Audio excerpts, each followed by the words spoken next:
everyone. Hello there, World of Takers, and welcome to the channel. I'm your host, Rudol's Blitz, and in today's video, I'll be playing in the German E100.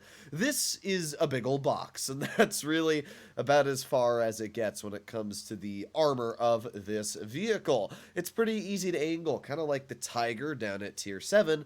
You just turn it at like a 30 to 40 degree angle around here. Your track wheel's very hard to penetrate, your turn armor's very hard to penetrate, and the E100 becomes a super well-armored machine.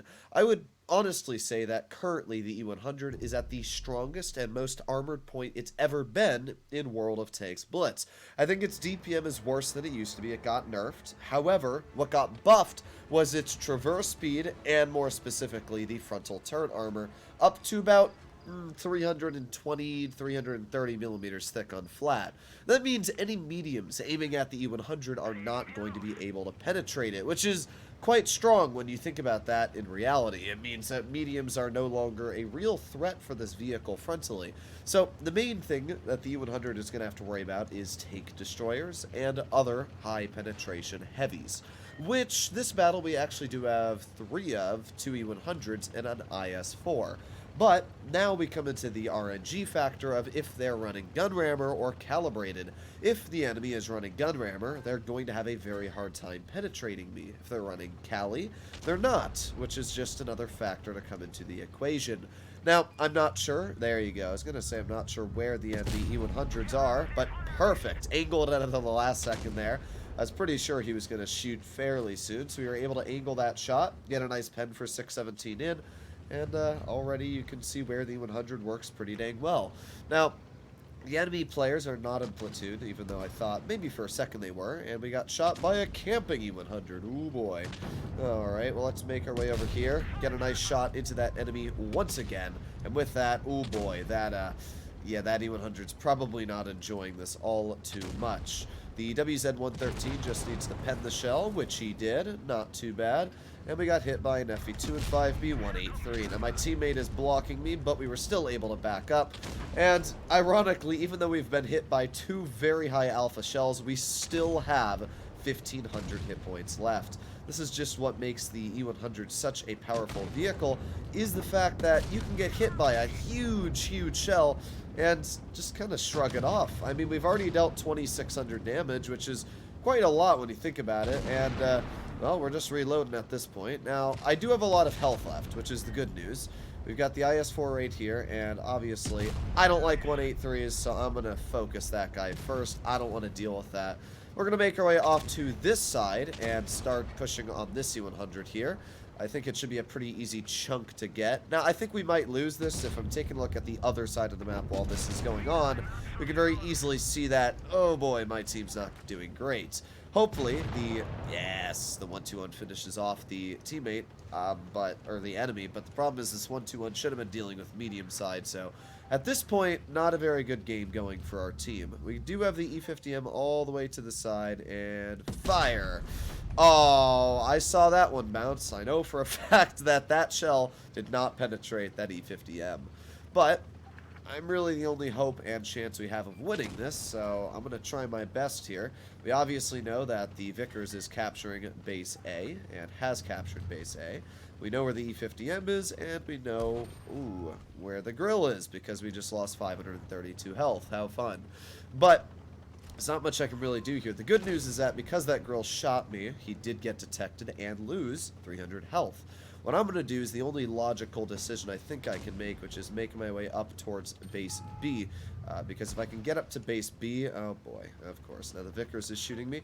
But if I can get into this base here and I can capture it, I really think that's about the only way we're going to win this battle, so yes! Oh, suck it! Alright, that's why you don't poke an E100. Alright, well, the Vickers shot, and he is detected, which is going to be a serious problem. Okay. Well, I'm still going to keep capping this. It's going to be very hard for this Vickers to do anything, and yeah! Yes! I have done my job in the E100. The Vickers spent such a long time focusing on me that he wasn't able to deal with the rest of our team, and with that, now we are in a victory! Haha! Nice 7-16 slap. Tracked him in the process. and we're actually going to come out with a victory. I'm very surprised. Normally, a lot of games like this turn out to be losses because the mediums flank, they play correctly, and they're able to win. However, the E50M focused himself out in the open. He allowed the 113 to get him killed, and me.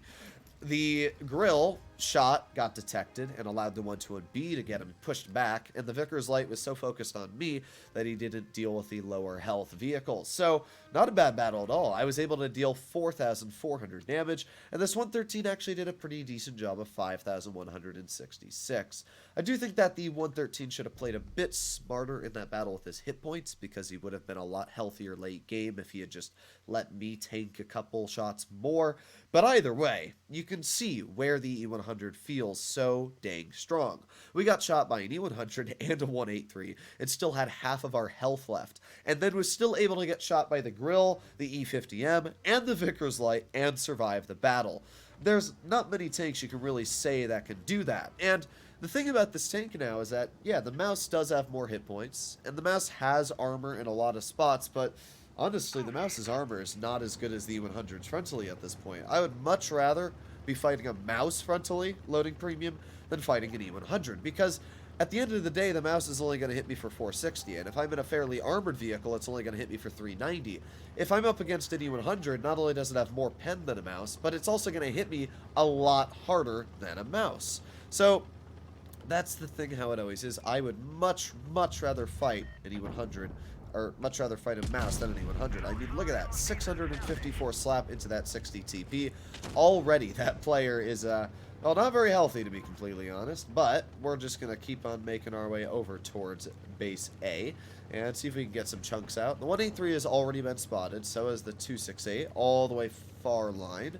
So it looks like the only vehicle that really went towards C is possibly that 60 TP, weirdly enough. So we got the 62A, and let's see. I'm just going to keep on going over here, see if we can get a slap into that 268, aiming. Bonk! Oh, yeah! I don't want to deal with a 268. I kind of I kind of hate fighting them just because of the guns they carry. So I'm glad that that guy's dead. We've got the 62A running over here, and oh, all right. Well, in this battle, once again, I have showcased just the very simple things that makes the E100 such a devastating tank to fight. We have not only dealt already 2,200 damage, but oh my, the enemy is just not enjoying fighting us at all. The FE2 and 5B183, by far the most notorious vehicle to fight on the enemy team, is already dead, and the WZ-132-1, which is the Chinese light, is struggling to pen the enemy Super Conqueror. I really think that that light is a very struggled vehicle. Oh my god. Oh, by the way, that light tank, it does not get small liner, so it's dead. It's very dead. That player definitely should have thought about what he was doing before he put himself in that position. Okay, well, with that, we already have a pretty easy game going on here. I just kind of shot that because I wasn't sure if it was going to pen or not, but it's not too much of a worry, to be completely honest. We're going to have another shell in 6 more seconds. We're just going to plop on adrenaline here in just a moment and make our way to the side of the 60 TP, and bonk. There you go. No more 60 TP.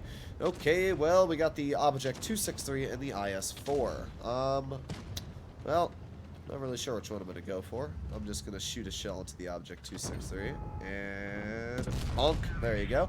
Nice 348 slap into you. I mean, it's just such an easy take to do well in. The E100, as I said at the beginning of this video, is I currently believe at the strongest state it's ever been in, because of the fact you have so many hit points, you have so much alpha, and you have so much armor now. It is incredibly hard to deal with this type of tank. Personally, I don't understand why people prefer the VK72 over this in comp when this tank's got so much more armor. The only real advantage the VK has is tungsten, but in a pushing situation, the VK falls apart in about half a second, where this tank now, it has armor, and it's got that traverse speed too. I don't know, this tank is just insane. It really is an insane vehicle. Overall, I love the E100. It's very rare for me to say that, because I used to just think it was a fun vehicle to play every now and then, but now that it has this insane armor, and the alpha and the mobility is not bad, it really is a weird combination. I mean, you can see here, it's got 34.5 degrees of traverse.